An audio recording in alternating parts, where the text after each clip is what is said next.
ಹೋರಾಟದಲ್ಲಿ ಪಾಲ್ಗೊಳ್ತಾ ಇದ್ದಾರೆ. ಇತ್ತ ಎಎಪಿ ಪಕ್ಷದಿಂದಲೂ ಕೂಡ ಕಾಂಗ್ರೆಸ್ ವಿರುದ್ಧ ರಣಕಹಳಿಯನ್ನ ಮೊಳಗಿಸ್ತಾ ಇದ್ದಾರೆ. ತೈಲ ದರ ಏರಿಕೆ ವಿರೋಧಿಸಿ ನಾಳೆ ಎಎಪಿ ಪ್ರತಿಭಟನೆಯನ್ನ ನಡೆಸುವುದಕ್ಕೆ ತಯಾರಿಯನ್ನ ಮಾಡಿಕೊಂಡಿದೆ.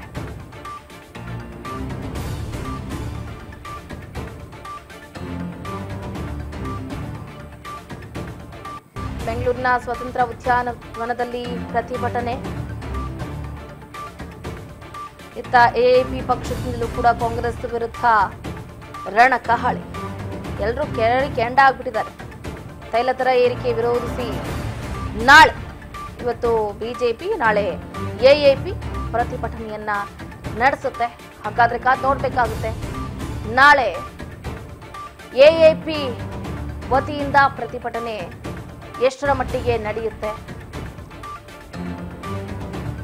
ರಾಜ್ಯ ಸರ್ಕಾರದ ವಿರುದ್ಧ ಯಾವ ರೀತಿ ರಣಕಹಳಿಯನ್ನ ಮೊಳಗಿಸುತ್ತೆ ಏನು ಅಂತ.